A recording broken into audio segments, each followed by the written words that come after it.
Assalamualaikum warahmatullahi wabarakatuh, sahabat CCTV Sip dimanapun berada yang saya cintai dan saya banggakan.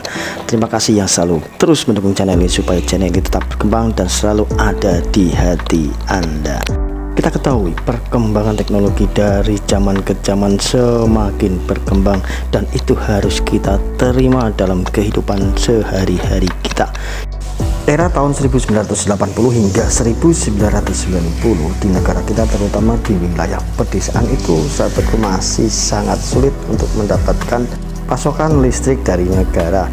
Memang pada waktu itu masih sangat terbatas, apalagi wilayah-wilayah pedesaan. Banyak yang menggunakan aki atau baterai untuk menonton televisi, walaupun pada waktu itu televisinya masih berwarna hitam putih, sahabatku. Tapi seiringnya zaman berkembang semakin kesini semakin maju, listrik dari negara pun sudah bisa masuk ke wilayah-wilayah pedesaan. Tapi yang kita fokuskan bahas di sini adalah teknologi keuangan, sahabat, yang dari tahun ke tahun akan semakin terus berkembang. Dulu kalau kita mau transfer uang itu harus datang ke bank, yaitu untuk mentransfernya menggunakan transaksi di dalar perbankan, atau mungkin yang tidak punya rekening biasanya datang ke kantor pos untuk mentransfer uang lewat jasa kantor pos. Tapi seiringnya berkembangnya zaman, transfer melalui m-banking atau internet banking saat ini sudah bisa dilakukan hanya dengan sekejap mata. Tinggal tool pencet saja sudah terkirim uang yang akan kita transfer ke si penerimanya. Jangan lupa like, subscribe, komen, dan nyalakan tombol loncengnya.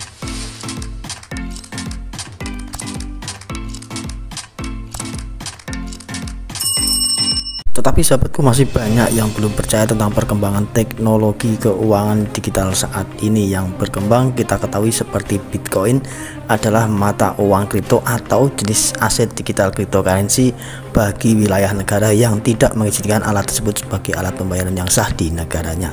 Ternyata Bitcoin saat ini dipercaya orang di seluruh dunia sebagai aset digital cryptocurrency atau sebagai mata uang kripto yang digunakan untuk transaksi pembayaran, digunakan untuk trading atau perdagangan. Bahkan para investor juga masih menggunakannya sebagai investasi jangka panjang. Walaupun kita ketahui seperti aset kripto ini sangat fluktuatif harganya dan beresiko tinggi.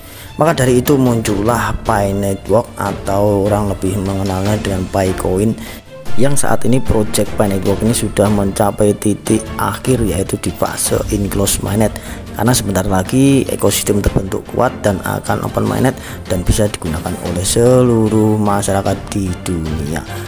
Fakta dan realitanya, Pi Network sebelum open mainnet juga sudah listing di exchanger cryptocurrency di dunia. Padahal kalau menurut logika atau penalaran kita, developer resminya Picor Team selaku pemilik project Pi Network ini belum resmi mengumumkan jaringan Pi dibuka untuk pertukaran cryptocurrency manapun.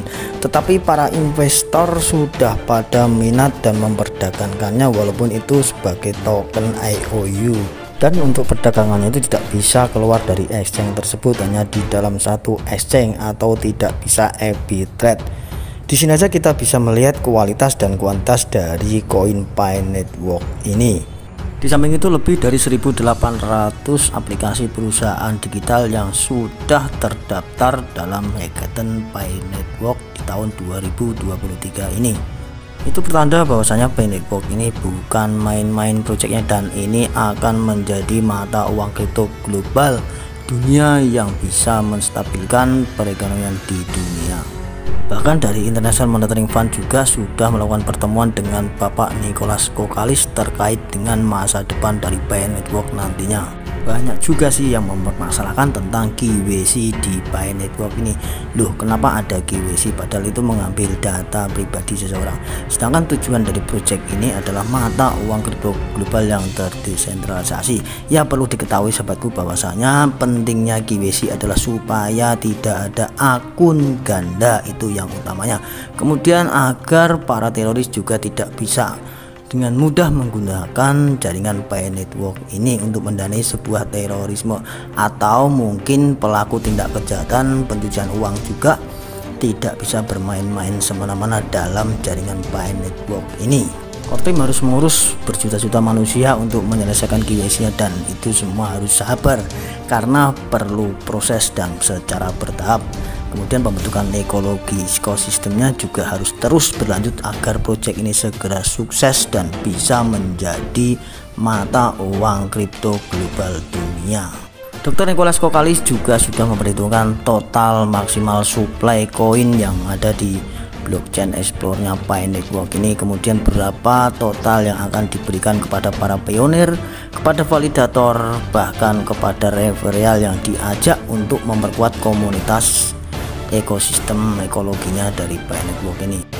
Tapi masih banyak yang tidak percaya adanya perubahan teknologi dan perkembangan teknologi, dikarenakan pemahaman kita yang terkadang masih tradisional atau primitif, sahabatku.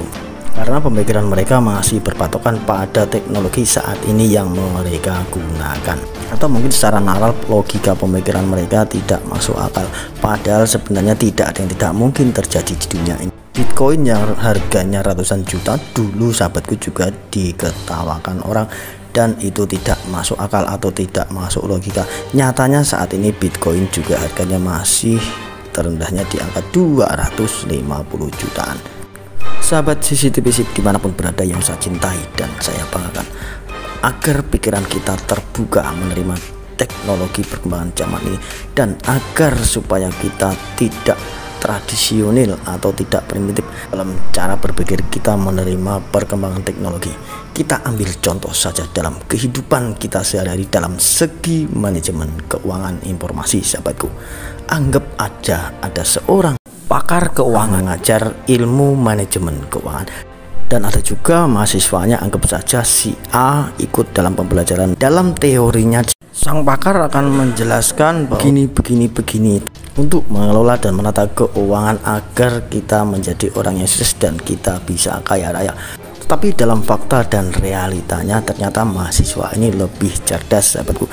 Ternyata dia tidak belajar pada ahli pakar itu saja, dia belajar dari orang lain lagi yang mungkin lebih sama atau lebih tinggi ilmunya dibandingkan dengan pakar tersebut. Hasilnya mahasiswa tersebut menjadi kaya raya dan sukses, tetapi bukan dari ilmu yang ditularkan oleh pakar tersebut. Ternyata dalam pelaksanaannya juga pakar tersebut hidupnya masih morat marit, sahabatku, masih banyak terlilit utang. Artinya teori tersebut tidak menjamin dalam fakta dan realita dalam kehidupan kita sehari-hari. Atau ambil contoh yang lebih sederhana, yaitu seandainya Anda adalah penonton saluran YouTube terutama tentang topik investasi dan teknologi, tetapi Anda hanya fokus pada satu saluran yang Anda percayai saja, padahal saluran tersebut yang memang notabene banyak memberikan informasi terbaik belum tentu juga akan memberikan informasi tentang PiNetwork tersebut yang benar, dikarenakan mereka hanyalah juga penganalisa, mereka bukan pembuat proyek, sahabatku. Ingat, karena kalau kita tidak mencari informasi dari saluran yang lain, maka Anda akan kena hipnoterapi media, sahabatku. Berkembangnya informasi dan teknologi saat ini, kita harus cerdas dalam menyikapinya. Kita bisa bijak dalam menggunakan medsos dimanapun Anda berada. Kita harus menggali terus informasi mana yang terbaik, mana yang terbenar, artinya sesuai dengan bukti, fakta dan realitanya, bukan mengikuti teorinya. Di sini bisa kita simpulkan bahwasanya menerima ilmu atau menerima pembelajaran itu jangan hanya dari satu sumber saja. Kita bisa mencari pembelajaran ilmu tersebut dari sumber yang lain yang mungkin teknologinya akan lebih berkembang, sahabatku. Karena pada dasarnya fakta dan realita itu akan mengalahkan teori dalam kehidupan kita sehari-hari, sahabat. Terima kasih, semoga motivasi ini bermanfaat. Jangan mudah putus asa dan jangan lelah untuk terus berkarya, karena kesuksesan itu berawal dari kegigihan dan kesabaran Anda dalam meraih cita-cita dan impian Anda. Teruslah belajar dan menggali informasi perubahan teknologi perkembangnya zaman agar kita tidak tertinggal. Akhir kata, wassalamualaikum warahmatullahi wabarakatuh. Salam cerdas Indonesiaku. Salam petir, jeder, jeder, jeder.